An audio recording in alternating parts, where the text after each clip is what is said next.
Designers ക്ലയൻസിന്റെ റിക്വയർമെന്റിനനുസരിച്ച് മാത്രമാണ് work ചെയ്യേണ്ടത്. എപ്പോഴും മിക്കവാറും ഉണ്ടാകുന്ന ഒരു കൺഫ്യൂഷൻ ആണത്. ഞാൻ ഒരു ബ്രാൻഡിന് വർക്ക് ചെയ്തതിന്റെ ഒരു സ്റ്റോറി പറയാം. അമേരിക്കൻ ട്രേഡേഴ്സ് എന്നായിരുന്നു അതിന്റെ പേര്.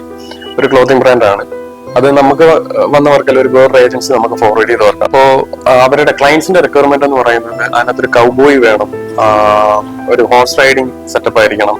തന്ന റെഫറൻസ് എന്ന് പറയുന്നത് റെയർ റാബിറ്റ്, അലൻസുള്ളി ഒക്കെ പോലുള്ള റെഫറൻസുകളാണ് തന്നത്. അങ്ങനെ ചെയ്തു നോക്കിയപ്പോൾ സംഭവിച്ചതെന്ന് പറഞ്ഞു കഴിഞ്ഞാൽ കറക്റ്റ് കോപ്പി ചെയ്യുന്ന പോലെ തന്നെ വന്നു. പിന്നെ ആ ഒരു കോൺസെപ്റ്റ് വിട്ട് ഞാൻ എന്റെ ഫ്രീഡത്തിന് വർക്ക് ചെയ്ത് കൊടുത്തു. അത് വർക്ക് ചെയ്ത് നമ്മൾക്ക് വർക്ക് തന്ന ഏജൻസി കൊടുത്തു. അവര് റിജക്ട് ചെയ്യും. കാര്യം ക്ലയന്റിന്റെ യാതൊരു റിക്വയർമെന്റും ഇല്ല എന്നുള്ളതായിരുന്നു അവർ പറഞ്ഞു. നമ്മളെ എങ്ങനെയെങ്കിലും ക്ലയന്റിന് കൊടുക്കാൻ പറഞ്ഞ് ക്ലയന്റിൽ എത്തിച്ചു. ക്ലയന്റ് അത് ഒരു കറക്ഷനും പറയാതെ അക്സെപ്റ്റ് ചെയ്തു. ക്ലയൻസിന്റെ റിക്വയർമെന്റ് നമ്മളെപ്പോഴും നോക്കണം, അവരെ ബ്രീഫ് ചെയ്യണം നല്ല രീതിയിൽ. എന്താണ് അവരുടെ ആഗ്രഹം, അവരുടെ ഫ്യൂച്ചർ എന്താണെന്നൊക്കെയുള്ള കാര്യം ബ്രീഫ് ചെയ്യണം. അവർ ചിലപ്പോൾ കൊണ്ടുവരുന്ന കോൺസെപ്റ്റ് അവരുടെ ഒരു ആഗ്രഹം മാത്രമായിരിക്കും, അതിനേക്കാളും ബെറ്റർ ഓപ്ഷൻസ് നമുക്ക് കൊടുക്കാൻ പറ്റും. സോ അങ്ങനെ ഒരു റൂളൊന്നുമില്ല. നമുക്ക് ക്ലയന്റിന്റെ റിക്വയർമെന്റിനനുസരിച്ച് മാത്രമേ എപ്പോഴും വർക്ക് ചെയ്യാൻ പറ്റത്തുള്ളൂ എന്നുള്ളത് നമുക്ക് അൺലിമിറ്റഡ് ആയിട്ട് നമ്മുടെ ഫ്രീഡത്തിനനുസരിച്ച് ചിന്തിക്കാം.